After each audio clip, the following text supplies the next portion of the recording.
வாங்க ஃப்ரெண்ட்ஸ், இப்போ வந்து 6th ஃபஸ்ட் டேர்மில் ஃபஸ்ட் லெசன் ஜியாகிரஃபி படிக்கலாம். பேரண்டம் மற்றும் சூரிய குடும்பம். அதில் வந்து பாக்ஸ் கொஷின்ஸில் என்னென்ன படிக்கலாம்ல.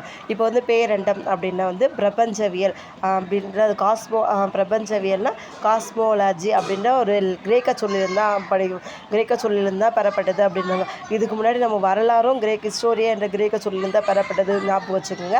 இப்போ வந்து பேரண்டமும் கிரேக்க சொல்லியில் காஸ்மோலாஜி என்ற கிரேக்க சொல்லியிருந்தால் பெறப்பட்டது அப்படின்றாங்க. செகண்ட் கொஸ்டின் பார்க்குறப்போ ஒரு ஒளியாண்டுன்னா என்னென்னா, ஒளி வந்து ஒரு ஆண்டில் பயணிக்கக்கூடிய தொலைவு தான் நம்ம ஒளியாண்டு அப்படின்னு சொல்கிறாங்க. இதிலே வந்து லைட் வந்து ஒரு வினாடிக்கு வந்து 3000 கிலோமீட்டர் வேகம் 3 லட்சம் கிலோமீட்டர் வேகத்தில் செல்லும். இதே சவுண்ட் வந்து ஒரு வினாடிக்கு வந்து 330 மீட்டர் வேகத்தில் 330 மீட்டர் நல்லா பார்த்துக்கோங்க, 330 மீட்டர் என்ற வேகத்தில் தான் வந்து சவுண்டு செல்லும் அப்படின்றாங்க.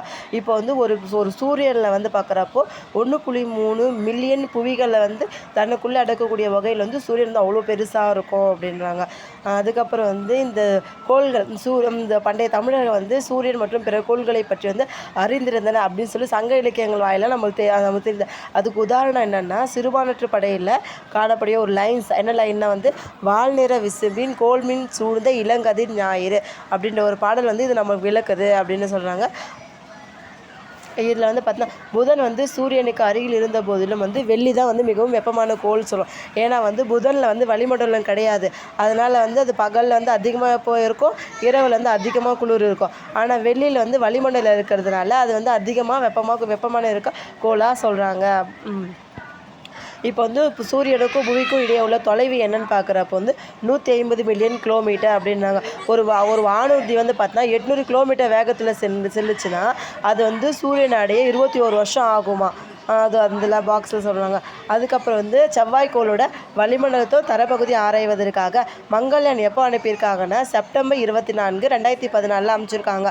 இது யார் அமைச்சதுன்னா இஸ்ரோ. இது மூலிமா வந்து செவ்வாய்க்கோளை ஆராயிற நாடுகளில் நம்ம 4வது இடத்துல இருக்கோம். இதுக்கு முன்னாடி யார் செவ்வாய்க்கோளை ஆராய்ச்சிருக்காங்கன்னா ரஷ்ய விண்வெளி ஆராய்ச்சி நிறுவனமும் நாசா அப்புறம் ஐரோப்பிய விண்வெளி ஆராய்ச்சி நிறுவனம் ஆச்சு. அதுக்கு அடுத்தபடியாக 4வது நம்ம ஆராய்ச்சி பண்ணியிருக்கோம் அப்படின்றாங்க. அதுக்கப்புறம் என்னென்னா வந்து சனிக்கோளை வந்து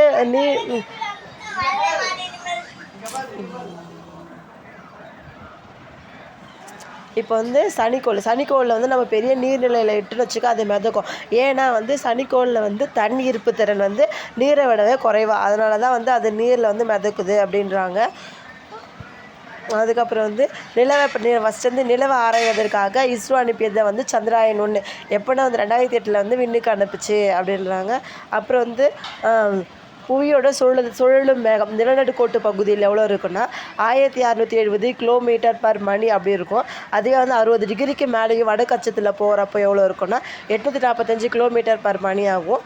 அதே வந்து துருவ பகுதியில் போகும்போது சுழலும் வேகம் வந்து சுழியாகவும் இருக்கும் அப்படின்னு சொல்கிறாங்க. இப்போ நள்ளிரவு சூரியன் அப்படின்னா என்னென்னா, இரு அரைக்கோளங்களிலும் வந்து கோடை காலத்தில் ஆர்டிக் வட்டத்திற்கு வடக்கிலும் அண்டார்டிக் வட்டத்துக்கு தெற்கிலும் 24 மணி நேரமும் சூரியன் வந்து தலைக்கு மேலே தெரியுமா, அதுதான் வந்து நள்ளிரவு சூரியன் அப்படின்றாங்க.